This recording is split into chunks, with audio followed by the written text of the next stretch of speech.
Hello, my name is Collin Clements, and I'm going to be presenting my research paper abstract for Systematic Theology II for Dr. Rosedal. My paper was on the Ecclesiology of church planting movements, and my thesis statement was, in order to understand the ecclesiology of church planting movements, one must return back to the New Testament definition of the local church, a group of two or more believers, and then it was defined as this: a group of two or more believers who gather together regularly, are accountable to God-appointed leadership, operate under the lordship of Jesus Christ, and participate in the sacraments. Now, before we begin, I think I need to define church planting movements, which are a rapid multiplication of indigenous churches planting churches that sweeps through a people group or a population segment. In other words, they're a group of churches that are designed to plant other churches. But in our normal everyday definition of church as a brick and mortar building, this would almost seem impossible. So we have to resort back and go down to the bare bones of what the New Testament was really calling a church. If you look up the dictionary definition of church, or what I would even say we colloquially refer to as the church, it's a public building for Christian worship.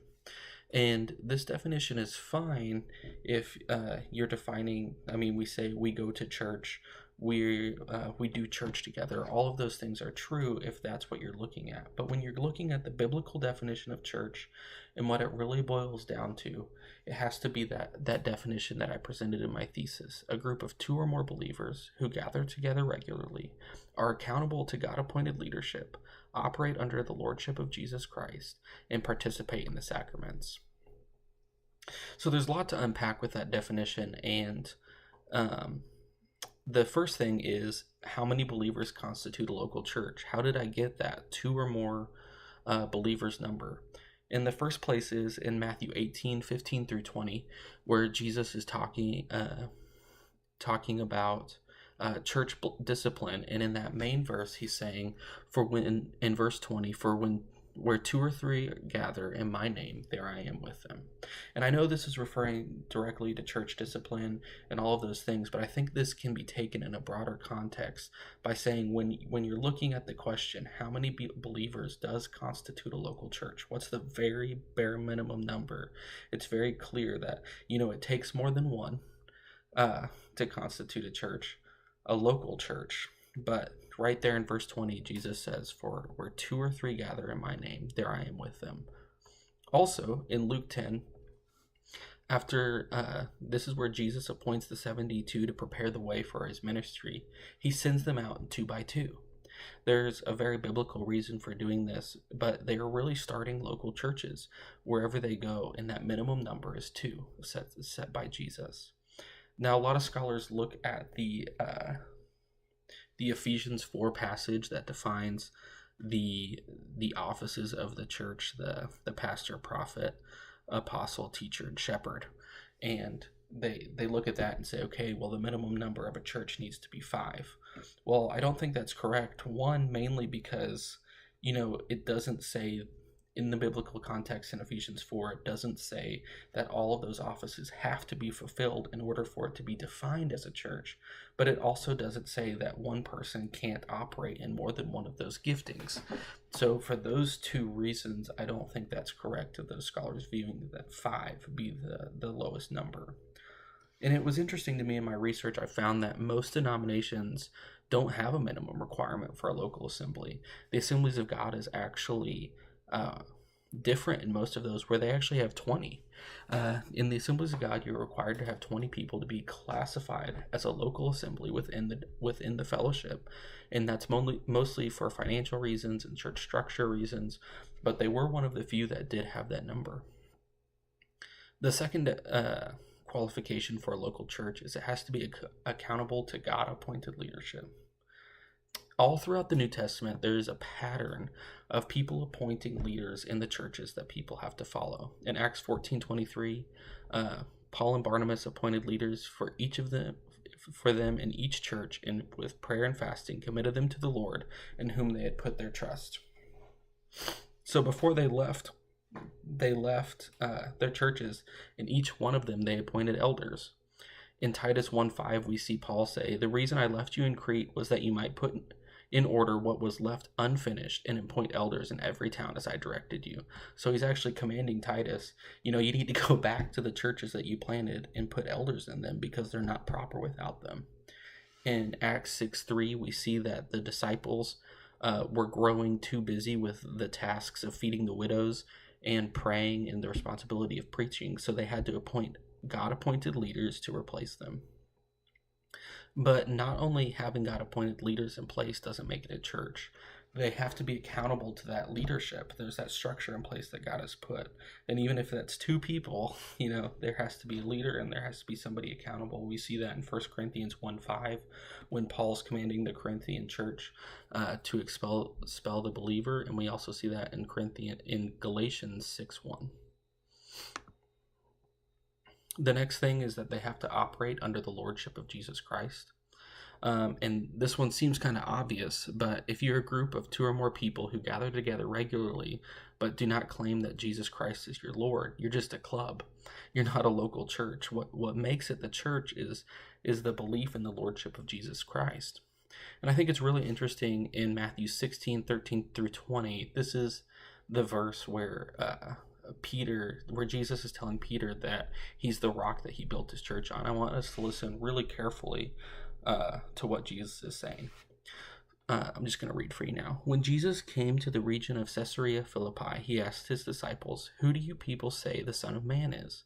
They replied, "Some say John the Baptist, others say Elijah, and still others Jeremiah or one of the prophets.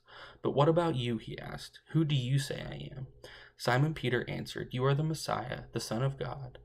Jesus replied, "Blessed are you, Simon, son of Jonah, for this was not revealed to you by flesh and blood, but my Father in heaven. And I tell you that you are Peter, and on this rock I will build my church, and the gates of Hades will not overcome it." So Jesus hadn't revealed to them that he was the Messiah or that he was the Christ. But Peter knew that because God had revealed it to him. And I know the Roman Catholics use this to defend the papacy and defend the Pope of the lineage of Peter and things like that, but I don't really think that's what Jesus is saying here. Peter's name literally meant the rock, and the disciples would understand this wordplay that Jesus was saying. And he's directly referring to that Peter referred to him as the Messiah, the Son of the living God. And that's what Jesus is saying that he's going to build his church on. The cornerstone of the church isn't Peter. It's the acknowledgement that Jesus Christ is the Messiah. And the last thing that constitutes a local church is a participation in the sacraments. And this one's really simple. It's a requirement of the local church, basically because Jesus said so. In Matthew 28:19, we see the command, "Therefore go and make disciples of all nations, baptizing them in the name of the Father, the Son, and the Holy Spirit." And the Lord's Supper, in Luke 22:19, he says, "Do this in remembrance of me." And we see both of these things carried out throughout the New Testament church. In Acts and in 1 Corinthians, we see the Lord's Supper as something that they participate in daily. So those 3 main things, they have to be accountable to God-appointed leadership, operate under the lordship of Jesus Christ, and participate in the sacraments. That is what the local church constitutes. It's not a building. It's not a brick and mortar building. It's the people that are actually worshiping inside the building that are doing these things. And the reason that that's so important for a church planting movement is because there's 10 main things that define this missiological movement: extraordinary prayer, abundant evangelism, intentional planting of reproducing churches, the authority of God's word, local leadership, lay leadership, house churches, churches planting churches, rapid reproduction, and healthy churches. Now, it's really important to go back to that New Testament definition whenever you're trying to fulfill these 10 things, because if you have a traditional view of church, of a brick and mortar building with professional pastors, then a church planting movement simply wouldn't be possible. And I want to highlight 3 of those main characteristics that wouldn't be possible if you don't revert back to the New Testament definition of church, the one that we extracted from the Bible there. And the first one is intentional planning of reproducing churches. If planning the church requires a building, then growing the church would be impossible in certain contexts. In places like Iran and China and Russia, where churches are literally illegal, having brick and mortar churches would be incredibly hard. So you have to revert back to that New Testament definition in order to fulfill the church planning requirement. The need for money, a physical building, and vocational ministers are all gone with a biblical definition of church. I'm not saying those things are bad or they're not good for the kingdom, but whenever you're looking at this specific missiological movement, those things aren't required. This means that the onus of church growth is no longer on physical needs of the congregation, but on the willingness of the believers to spread the gospel. The next characteristic of a church planting movement that this definition of the local church highlights is lay leadership. It really believes in the priesthood of all the believers. And I think in our Western idea of church, this traditional church building, this lay leadership idea would probably be the most foreign to us. We look at every single church as having to have a professional pastor. Now, I want to make a clear distinction here, because one of the defining qualities of a local church is God-appointed leadership, but that doesn't mean that God-appointed leadership has to be a professional pastor. So this idea of lay people, ordinary believers, these believers that may have just been converted recently or are growing in the faith, can be pastors of their own church, is completely foreign to us. But professional pastors require a salary, they require a brick and mortar church, and they create a set apart type of attitude. This attitude that the pastor in the pulpit is responsible for evangelism, is responsible for the Christian duties, is responsible for living the Christian life, and that the people inside the church aren't necessarily responsible for that. Inside of a church planting movement, this idea is obliterated. It truly believes in the priesthood of all believers, that they're all responsible for growing the church, they're all responsible for evangelism, and they're all responsible for pastoring their own church. And Jesus himself modeled this. Whenever he went about choosing his disciples, he didn't choose the Pharisees. He didn't choose the pastors of the day. Again, I'm not saying that pastors are bad or they don't have their place. I'm just saying that in the New Testament definition of church, the traditional view of pastor isn't required.